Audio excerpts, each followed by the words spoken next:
Welcome back. So, still a little weirded out by the messages that I'm getting, including the photo. I put the photo in my community post again to see what we have for that. Just to see what I get. So, I talked about it yesterday. I don't remember if I posted it again before I had already gotten a message about it. And then while I was getting the message about it, the person was coming through with a dream that they had.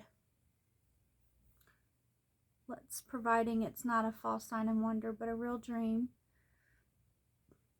But I had confirmation to it because I'm watching the movie Date Night. So date night tends to be Friday night, Saturday night. So I think it's like kind of about the weekend crowd and the weekend activities. This message that's been trying to come through. So the party life, the weekend life, and a lot of people are living that life at this time. A lot of New Yorkers, a lot of Coloradans where I live, major cities, especially where music's a big deal, Seattle. These are just places that seem to be highlighted to me a lot, especially New York, and especially where I'm at, in Chicago.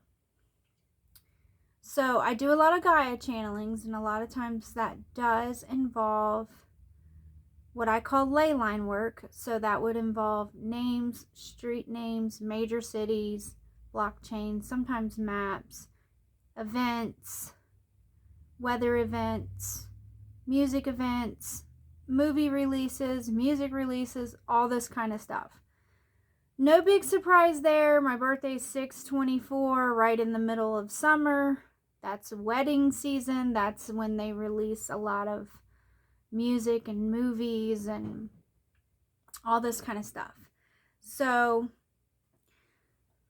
what I picked up with this message was pretty disturbing. And as I was saying in the last post that I did, that sometimes I'm like really resistant and there's just too much going on and it's coming at me too quick. And my consciousness does not want to hear the message. It's too disgusting or scary, or just for whatever reason is just not something that I'm like happy to be channeling. So that's kind of what I'm experiencing at this time. I didn't want to be channeling this. I didn't want to be covering this. I didn't want to talk about it. I didn't want to do any of it. But as usual, if the Holy Spirit is leading you, it's going to get done regardless. And it did.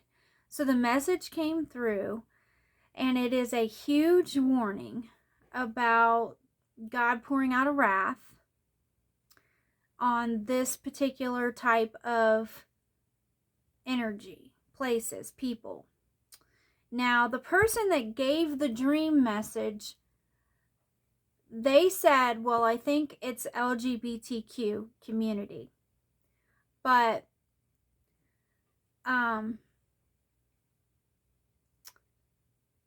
in my channeling, it showed to be a lot more than just LGBTQ. It just seemed to include the LGBTQ community, which is a certain age group. Okay, so this could also be speaking to a generation. So, and I don't want people to take it wrong or carry this message off. So I'm praying over it, and I'm asking everyone, elders, parents, leaders, to pray over this message, because the way it came through to me was, yes, it could be a lot of LGBTQ gatherings and stuff like that, but it's the party crowd. So it includes LGBTQ, but that doesn't mean that's just who it's about. The way it was shown to me, it's about party goers. It's about the party life, the even all the way up to like the sex parties and people going to concerts and doing stuff at concerts and raves. And we've been over this like a few times. I did some channeling similar to this a few years ago, and they were having me look at raves, all these raves. And I didn't know if somebody had accused me of going to raves, or if it had to do with an ex of mine. Before him and I got together, he cleaned his life up, supposedly, and before me and this cleaning up of his life, he went to raves and stuff. I really didn't know, but I just did the best I could, and I gave my testimony, and I did the channeled messages and stuff. But this was a little different. This wasn't like it was raves, but it probably included raves. And so this has kind of been a repeat message for a few years that's been coming through my ministry. So I was shown people that do these things called whippets. I had family members that went to raves, concerts, parties. I have a sister that used to follow the Grateful Dead. I recently met a neighbor who also had a sister who would follow the Grateful Dead, and Grateful Dead still tours and all this stuff. And they would tell me back in the day, I was always pregnant, having my kids, you know, working, doing the single mom thing, trying to make it work with baby daddy, like going to second shift and third shift jobs, and then taking care of the kids during the day and breastfeeding and trying to hold down the apartment. So I wasn't out doing a lot of partying. I didn't even touch cannabis or anything back then. I didn't touch cannabis until later on in life, whenever I had health issues and they started to get too much to deal with. But I would hear about things, and I would hear about the whippets. And then I guess this has been going on for a long, long time, where they'll do all these drugs and alcohol at these concerts and parties afterward and all this kind of stuff. So this is a warning that's coming through to the church, not to those people, but of course it is to all these people, but to the church, about these activities and this crowd and the judgment that God is about to pour out. And it sounded pretty horrible. Now, the kind of judgment we're looking at is the kind of judgment that I've been describing for a couple years, and that is described in Revelation. And some people disagree, and they say, no, it's not that, it can't be that, it's not this, it's not tribulation, whatever. I get tons of confirmation, and he does talk to me about Revelation, and lately it's been the seventh seal. And if you look at the numbers I post and that I receive and the messages I receive, it becomes kind of undeniable. It becomes kind of alarming.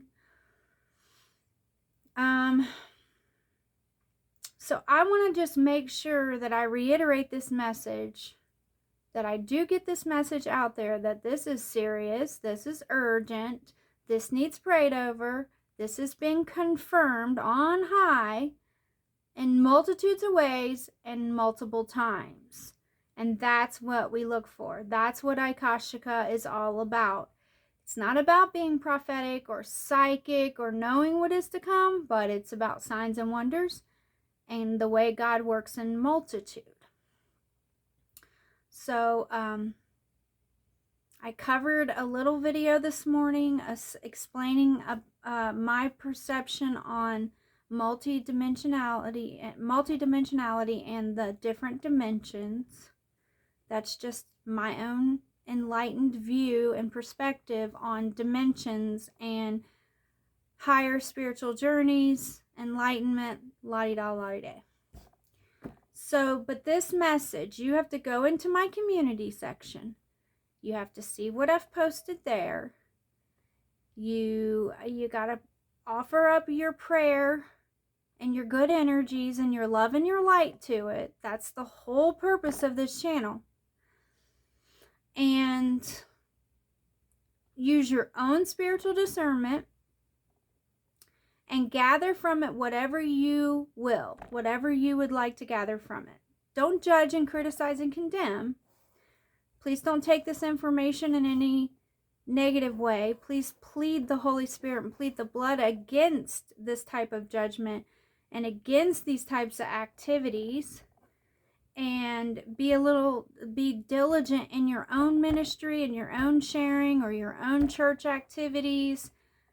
Being diligent in reaching those crowds of people. So there's people that do much bigger ministry work and street preaching and online ministries and community ministries and churches, that these messages can confirm what they've also received or speak to them about what to be focused on. It's mission directives. So God is focused on that. He showed a dome. I saw the dome. The person sharing the dream saw the dome. There were several things that the person sharing the dream saw that I was actually seeing too. And then I had another dream last night, and I had a vision with this dream, and I had confirmation that this was about Tara. See, I have a sister named Terry, and my name is Carla. My name translates out to have all these spiritual meanings, including Gaia. And in my family, we're connected to Gaia through Christ's own bloodlines and the lost tribes of Israel. And I know this without any doubt at all. And my sister's name's Terry, my brother's name is Aaron, and when you put all three of our names together, it has huge meaning. Lots of multitudes of meaning in our names. Same with my dad and a whole bunch of other people on both sides of my family. It's actually really amazing and phenomenal if you were to see it from my perspective. But my sister being named Terry, and my sister also being somebody that would travel and tell me these stories, and that used to like follow the party crowd. And back in our younger days in the 90s, they didn't call it LGBTQ. It was just open community or open lifestyles or what have you, or party life or party crowd. And I don't remember anybody calling it LGBTQ or pushing any gay agendas in any way, but nowadays it's a little bit more about, actually back in the 90s there was a lot of gays being targeted, including some being physically abused and things like that. But this was different. This message was much bigger than just one single community of people. Okay. I got it in a multitude of ways. And the huffing of the whipped cream, some people even do like huffing other stuff, breathing in chemicals, and just all those activities that people are doing. God's going to pour out a judgment. And when they continue to do these activities, it's just not good. You have to hear the message, really. It's horrible. It sounds really horrible. And so the figure I'm sharing, the picture, the figure kind of looks like this figure that's on this rock that I found where I live. And then there's the figure with the bull horns, but it looks like it has a beak on it. Okay, and then the last 2 moon cycles, I got a lot of photos in the sky. This recent moon cycle and the one a month before that. It's about how long I've been trying to work on this message. I've had several dreams. If I run out of time, I'll do a part 2 on this, because I want to tell you about the dream I had last night. So I saw a golden figure. It might have had something to do with I put on a little meditation music I clicked on right before I went to sleep, so it might have had to do with that. I don't know. But I was aware of the presence of my ex again in the dream. That happens sometimes. That's usually an anxiety dream. But I was also aware of my sister's presence, and I was like weirded out. Like, why is my sister here? But I didn't see her, but I knew she was here. It's like her energy was around. And my ex's presence was here. And it was like I'm dreaming that I'm awake, but I'm actually asleep. But I'm still laying in my bed in the dream. It was really hard to explain. But while that's happening, I'm dreaming this, I see a figure in my third eye. And it's a Reaper figure. And his arm lets down. You know, his Reaper thing just lets down. And I go, in my consciousness, I start to speak. Like I'm reaching out to speak to my angels or my higher self or God. And I say, as soon as I realize like my sister's energy's around, I'm like, I need help.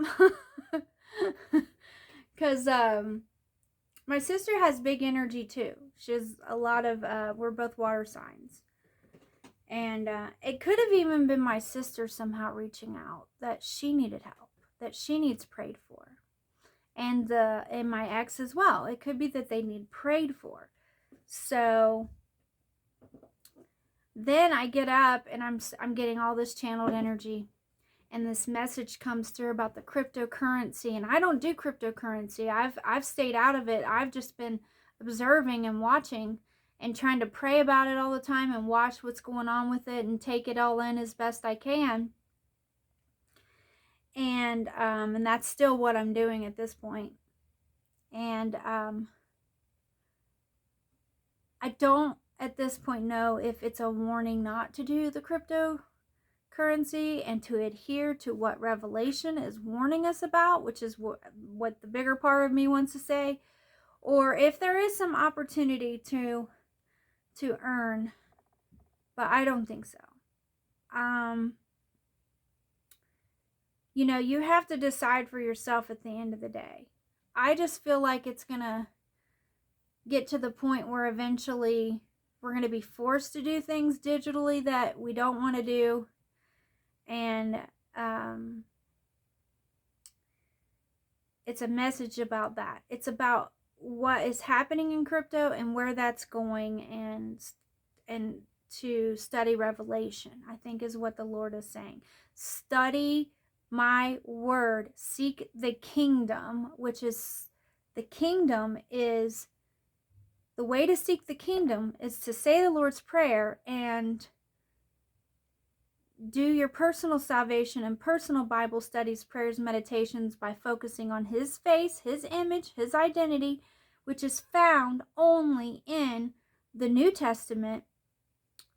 And you can study other Bibles. You can study other spiritual information, but for personal salvation, and when you're receiving personal messages and you have that personal relationship and you're seeking Lord in that way, and He says, seek first my kingdom, the kingdom is in that Bible. That's where you seek. That's where you look.